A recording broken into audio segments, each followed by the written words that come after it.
Hey there, everybody. Welcome back to the B2B Content Show, a podcast about the how, what, and why of B2B content marketing. I'm Jeremy Shear, and my guest is Steve Keifer, VP of Marketing at Ordway, a company that provides billing, accounting, and KPI reporting for as-a-service businesses. And Steve is with us today to talk about the red ocean, blue ocean strategy and how it applies to content production. So, Steve, welcome. Thank you so much for making time. Yeah, of course, Jeremy. Thanks for having me. So before we dive into the topic, tell us a little bit about yourself, a little bit about your background, and say a few words about Ordway. Sure. Yeah. So I've been in the marketing space for about 20 years. I actually have kind of a different journey than probably most people do. I actually have an engineering degree and started off my career writing software, writing code. And when digital marketing, way back when, kicked in, I fell in love with it and have been doing it ever since. And I've been with Ordway for about 18 months now. We're a relatively small company, kind of a challenger brand in a bigger market. But we have a vision that every product will someday be offered as a service. So if you think about, in the 20th century, we used to buy most of the things that we wanted to use and own them. Today there are more and more things that we consume as a service. The most obvious examples are think about how you watch TV or listen to Mm, music.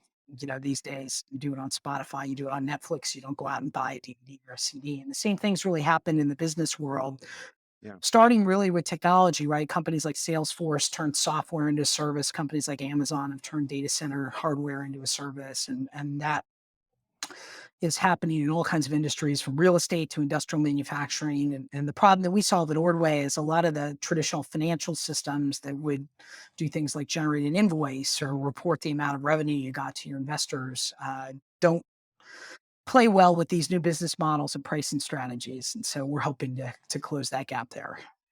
Okay, very cool. Thank you for that. So let's just dive right into our topic: red ocean, blue ocean strategy, and applying to content production. Let's just start really simply. What is the red ocean, blue ocean strategy? Yeah, so there's a couple INSEAD professors in Europe that wrote a book a few years ago called Blue Ocean Strategy. If you haven't read it, I'd recommend it. The authors' names are escaping me, but essentially, it's a way of thinking about how you compete and what markets you're targeting. And so they talk about these two concepts of red oceans and blue oceans. And the idea behind red oceans is those are established markets where there's a boundary and a set of products and a set of competitors that are all fighting for market share. And it often turns over time into a cutthroat competition where it gets bloody, hence the reference to the red oceans. And by contrast, blue oceans are sort of pristine, virgin territory. They're new markets that no one really is competing in, or maybe even don't know that they exist, and can be vast and deep, much like a blue ocean. So a blue ocean might be, think about the way Netflix transformed the way we all watch movies to streaming from watching DVDs, or the way Tesla's really pioneered the electric car space. But blue oceans are not necessarily better. There's plenty of companies that have done red ocean strategies and done quite well. You think about like a Chipotle coming into a very crowded Mm, Mexican food landscape and disrupting that, or even the way Disney Plus has leaped past Netflix mm. just in the past couple of years and in a relatively new market. So Yeah. So, and that sounds to me like a blue ocean maybe turning into a red ocean. exactly, The streaming, right? That's getting pretty bloody and crowded. exactly, yeah, yeah. Red Okay. oceans can blue oceans can quickly turn into red oceans. Right. Can red oceans turn into blue oceans? Probably not as much. I don't think so. That's a great question, though. Save Right. that one for the next podcast. Yeah, we'll do another podcast about that. So okay. So now how does this model apply to content marketing and content production? Yeah. So one of the observations I've had over the past year or so is a lot of what we're doing in content marketing is almost 99.9% red oceans. Like we're all fighting and competing for the same topics, or mind share on the same topics. And content marketing as an industry, we've gotten extremely efficient. I mean, on any given topic, there's almost 100 times the amount of content out there than a purchasing a buyer or a decision maker can actually consume. So like think about it in the marketing space, cookieless advertising, right? I'm just bombarded daily with webinar invitations and blog posts and white papers about the, future of advertising without third-party cookies, right? It's almost to the point where it's become noise. And new topics are identified and just immediately explosive amounts of content is created, and that's only going to get more problematic as we start to see more artificial intelligence technologies introduced to generate content. So Yeah. Okay. And so you're describing a kind of red ocean content scenario, right? Where there's just and of course anyone who pays any attention knows that's totally right. There's so much content out there and more being created every day. And so how does thinking about where does the blue ocean come into play then? yeah, so if you're a small business, like a lot of the companies I've worked at, right, and you're coming in with the David and Goliath scenario, and you're trying to capture mind share and get attention on a topic that you want to write about or talk about, it's pretty hard to come in and be able to do that. Like if you're going to compete in the red ocean, you've got to come up with something that's really not just twice as good or three times as good, but almost 10x as good as what's out there in order to get any kind of attention. And that's a really hard thing to do, especially if you're a small company. So one of the things that I've been exploring at the companies I've been at is like, how can we find new topics that nobody's writing about? The blue oceans, the questions that our prospective customers are trying to get answers to that wouldn't show up in keyword research, that maybe they're just asking one on one, but people don't even know about. And if we can find out what those are and get good insights on those and get first mover advantage and critical mass on those, we can quickly kind of establish ourselves as a voice and a force to be reckoned with in some of those new topic areas. Okay. So in other words, creating content on stuff that a million other people aren't already creating content about because it's not as well known, or you've sort of dug deep enough or gone places that other people aren't going to find those topics. So it sounds like the key is actually finding those topics. Can you give us an example of how that's worked for you? Yeah, sure. So uh, at Ordway, one of the primary segments we sell into is SaaS and cloud companies, software and cloud companies. And uh, what everybody in that space is racing to do is they want to have as much what they call ARR as possible. ARR is annual recurring revenue. And that's the metric that all the venture capital and private equity firms, and if you were to ask a CEO of a SaaS company, what their kid's GPA is, what their bank account balance is, or their ARR, they're going to know their ARR, probably 100 times more than the answer to the other two questions, right? That's how important of a metric it is. But what's interesting is when you talk to customers, everybody defines ARR a little differently. Everybody's kind of manipulating the formula in a way that makes their numbers look better.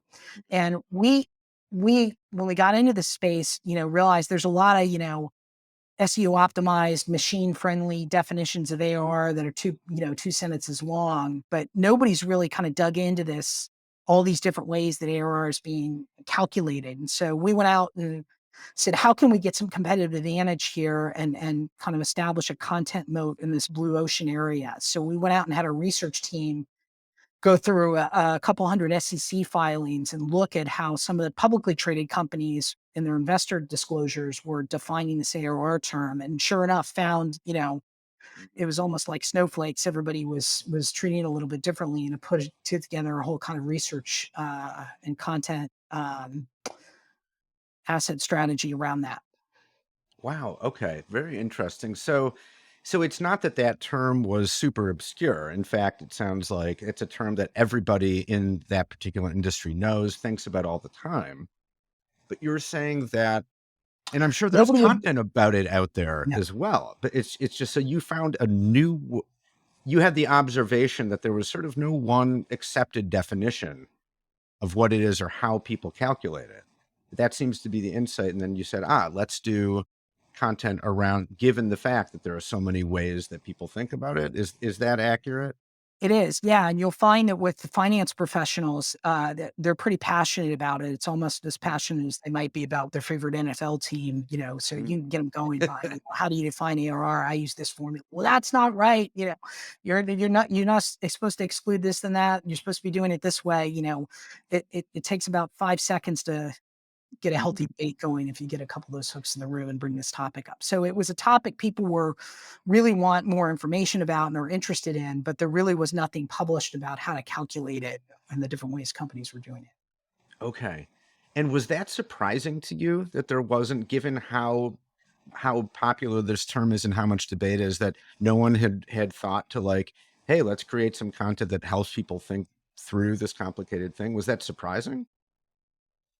It was, yeah, which is why we jumped on it. And Okay. it wasn't an idea that I had. I picked it up listening to one of the CFOs of one of our customers kind of mentioned it as a side comment, and a customer call that I was listening in on, and I stopped. You almost have to have dog ears, I say, instead of just human ears to identify these types of blue ocean topics, because the sales reps and other people that are on the call will just sort of disregard them, but they're nuggets of gold for us on the marketing side. So you have to be a really good listener and kind of pick up those things. Go, wow, that's actually really interesting. Let me Mhm. think about that more, explore that more. Okay, that is really interesting, because my next question was going to be like, how do you find these blue ocean topics? Because they're, if it was super easy, then everybody would be doing this and it would no longer be a blue ocean, right? So, and it sounds to me, based on what you just said, that a lot of it is either in having direct conversations with people, like one on one, where you're not even necessary, and they might just mention something as an aside, and like you said, you have to really listen, like, so intentionally be listening for those things that in the moment, if you're having a conversation, might, the person talking might not even be making a big deal out of it, but it's just something that you hear that you're like, oh, hold on, wait a second. So I mean, is would you say that's how you're going to find these things, just by talking to your audience and hearing what they have to say? Yeah, it's really hard because you don't know what you're looking for. Yeah. So it's hard to delegate for example, to outsource it to a content agency or to delegate it to a junior content marketing writer, because they don't necessarily have the context and the domain expertise to know what's potentially hit and what's not. So yeah, it's just paying attention and having your listening ears on. I don't think you're going to find these things with keyword research. If you have a topic that's being widely discussed on Reddit channels and Slack and LinkedIn, you might pick up some ideas there. But I've principally found it's through listening to conversations involved in the sales process or after the sale when we're helping the customer deploy the technology that a lot of these things come up. Hmm. That's pretty interesting, that's where they come up. There's something about the nature of those conversations that lends itself to people sort of mentioning things that, for to the trained ear, you're like, oh, hold on a second, that could be blue ocean content right there. Yeah, absolutely. What's interesting is if you were go to the sales team or go to the people that are doing the implementations in our professional service team and ask them, what are the questions customers are asking you don't have good answers to? Like, you won't get a good response for them either, because they don't necessarily they don't necessarily like those questions because there aren't good answers to them, right? Right. So you're almost sort of swimming upstream from that perspective as well. Right. Okay. But if they were marketers, then they'd think differently, right? Because that's marketing gold. Exactly. Questions that they're asking because they don't know. And if Right. you don't know either, then you're like, well, wait a minute. So there might not be good information about this. Let's provide it. Let's be the people who actually provide the info, and then that's blue ocean. Exactly. Yeah. Wow. Okay. Okay, this is cool. It's almost like a little bit of detective work, it sounds like. Like you said, Yeah. not exactly sure what you're looking for, but you know it when you hear it. Yeah, it's kind of the fun part of the job because, yeah, you're sort of pleasantly surprised when these things come up and go, well, like the ARR example I was given. I mean, it's just so obvious. It's the elephant on the table, but uh, it took a CFO mentioning it for me to recognize it. When you stop and think about it, it was right there all along. So Yeah, okay. So what's your advice, Steve, for marketing teams that are dealing with, they're drowning in the red ocean, and they want to get into the blue ocean for some content strategy? What are some ways to get started with trying to find that kind of blue ocean content. Yeah, and I think it's a mix of both. You're never gonna be able to just do blue ocean, but you'd also, by the same token, don't wanna do just red ocean. So yeah, it's doing if you have a topic that's being widely discussed in Slack channels and Reddit groups and LinkedIn groups and those sorts of things, certainly would look there. If you're fortunate to have revenue intelligence tools, things like Gong or Chorus that are recording conversations your sales team or customer success teams are having, there's ways that you can search through those transcripts. But again, you're probably better off reading a good number of them because in order to search, you got to know what you're looking for, right? And so Yeah. Hmm.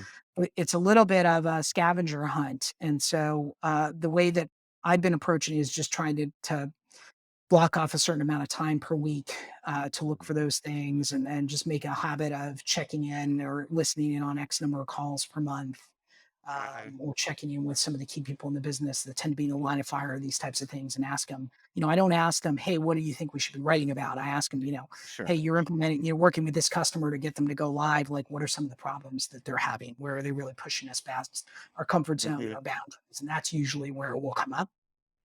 Right. Okay. Makes good sense. Okay. Very cool.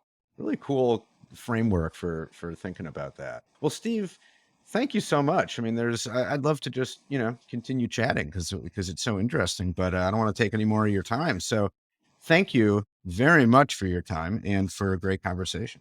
Thanks. Happy to join and look forward to talking again soon.